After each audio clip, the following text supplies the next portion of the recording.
চিন্ময় কৃষ্ণ দাসের গ্রেফতারির পর এমনিতেই উত্তাল হয়ে রয়েছে বাংলাদেশের পরিস্থিতি, যার আঁচ ভারতেও পড়েছে। এই অবস্থায় রাজ্যের জেলাগুলি থেকে জঙ্গি সন্দেহে গ্রেফতার করা হচ্ছে একের পর এক বাংলাদেশি নাগরিককে। সূত্রের খবর, গোপনে নাশকতার ছক কষতে বাংলার বিভিন্ন জায়গায় গোপন আস্তানা গেড়েছে বাংলাদেশি জঙ্গিরা। মুর্শিদাবাদ থেকে একের পর এক বাংলাদেশি নাগরিক গ্রেফতার হওয়ার ঘটনায় কপালে চিন্তার ভাঁজ চওড়া হচ্ছে প্রশাসনের। অন্যদিকে টাকার বিনিময়ে সীমান্ত দিয়ে এদেশে লোক ঢোকাচ্ছে খোদ এদেশের দালালরাই। তার মধ্যে ফের ধরা পড়ল আরও ৩ বাংলাদেশি।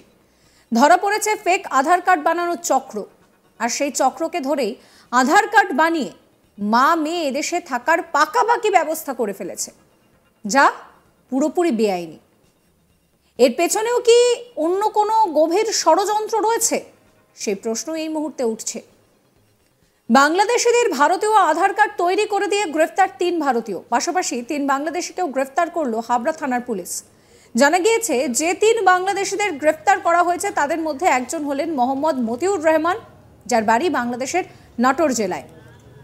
আর এক ধৃত সন্ধ্যা রায় এবং তার মেয়ে সুপর্ণা রায়। তারা বাংলাদেশের বরিশালের উজিরপুর থানা এলাকার বাসিন্দা বলে জানা গিয়েছে। আর ধৃতদের মধ্যে সন্ধ্যা এবং মতিউরের নামে অসৎ উপায়ে আধার কার্ড করে দিয়েছিল হাবড়ার পৃথাবার বয়রাগাছি এলাকার সায়েম হোসেন এবং মানিকতলা এলাকার মিন্টু দাস ও অমিত মণ্ডল।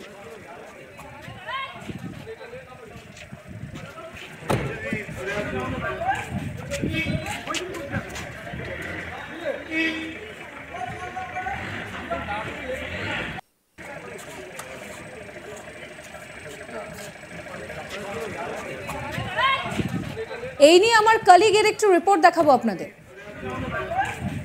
দেখো, ভারতে অবৈধভাবে অনুপ্রবেশের অভিযোগে ৩ বাংলাদেশি নাগরিককে গ্রেপ্তার করেছে হাবড়া থানার পুলিশ। আমরা দেখলাম যে গতকালকে এই ৩ জনকে বিশেষ অভিযান চালিয়ে গ্রেপ্তার করা হয় এবং এই ৩ জনের হলো মোহাম্মদ মতিউর রহমান, যার বাড়ি নাটোর জেলায়, এবং সুপর্ণা রায় এবং তার মা সন্ধ্যা রায়, এই দুজনের বাড়ি হচ্ছে বরিশাল জেলায়।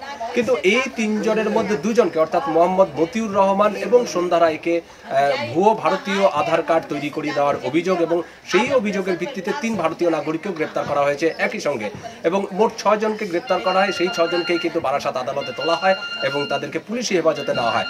তুমি জানো যে 2024 সালে যে লোকসভা নির্বাচন, সেই লোকসভা নির্বাচনের ঠিক আগে 2023 সালের নভেম্বর মাসে সেই যে বারাসাতের যে এই সাংগঠনিক জেলার যেই নেত্রী এবং হাবড়ার যে কুমড়ো কাশীপুর গ্রাম পঞ্চায়েত আছে, সেই গ্রাম পঞ্চায়েতের যে প্রাক্তন প্রধান রত্না বিশ্বাস, তিনি একটি মন্তব্য করেছিলেন। তিনি তৎকালীন যেই যে বারাসাতের যে সাংসদ কাকুলি ঘোষ দস্তিদার, তার একটি জন্মদিনের অনুষ্ঠান ছিল। সেই জন্মদিনের অনুষ্ঠান ছিল জাকির হোসেনের নেতৃত্বে এবং সেই অনুষ্ঠানে উপস্থিত ছিলেন এই রত্না বিশ্বাস। এবং রত্না বিশ্বাস এই জাকির হোসেনকে উদ্দেশ্য করেই বলেছিলেন যে এই অঞ্চলে, অর্থাৎ জাকির যে হোসেন, সেই জাকির হোসেনের এলাকায় বহু বাংলাদেশি লোক আসেন এবং তারা যাতে তাদের নাম যাতে ভোটার কার্ডে তোলা হয়, তাদের ভোটার কার্ড তুলতে যদি কোনো অসুবিধা না হয়, সেই জন্য তারা যেন জাকির হোসেনের সাথে যোগাযোগ করেন, কারণ জাকির হোসেন লিঙ্কের কাজটা খুব ভালো করে বোঝেন। তুমি জানো যে সেই বিতর্ক নিয়ে যথেষ্ট সমালোচনা হয়েছিল এবং বিরোধীরা প্রশ্ন তুলেছিলেন, তবে কি এইভাবেই মানে বাংলাদেশ থেকে যারা আসে, যারা অবৈধ অনুপ্রবেশের অভিযোগ যাদের বিরুদ্ধে রয়েছে, তারা কি খুব সহজে ভারতীয় নাগরিকত্ব পেয়ে যান? তো স্বাভাবিকভাবে সেই রকম একটি মন্তব্য এবং সেই পরিপ্রেক্ষিতেই আমরা দেখলাম যে গতকালকে সেই রত্না বিশ্বাসের যে এলাকা, সেই হাবড়ার থানার অন্তর্গত বিভিন্ন জায়গা থেকে কিন্তু এই 3 জন বাংলাদেশি নাগরিককে, যাদের বিরুদ্ধে অবৈধ অনুপ্রবেশের অভিযোগ আছে, এবং 3 ভারতীয় নাগরিককে যারা ভুয়ো ভারতীয় আধার কার্ড তৈরি করে দিয়েছিলেন বলে অভিযোগ, মোট 6 জনকে গ্রেপ্তার করা হয়। এবং ওই 3 জনকে যেই ভারতীয় নাগরিককে গ্রেপ্তার করা হয়েছে, তাদের কাছ থেকে 2টো ভুয়ো আধার কার্ডও তৈরি করা হয়। সব মিলিয়ে এই ঘটনায় কিন্তু ফের একবার চাঞ্চল্য ছড়িয়েছে হাবড়া থানা এলাকায়।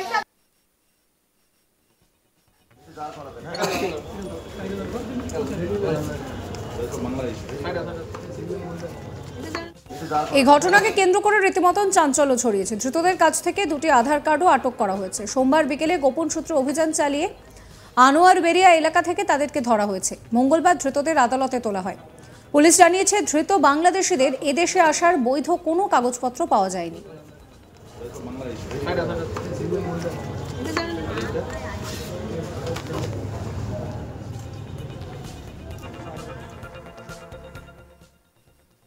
সাবস্ক্রাইব করবেন আজ তাক বাংলার ইউটিউব চ্যানেলকে, ফলো করতে ভুলবেন না হোয়াটসঅ্যাপ চ্যানেলও। আপনাদের নজর থাকুক আজ তাক বাংলার লাইভ স্ট্রিমিংয়ের দিকেও।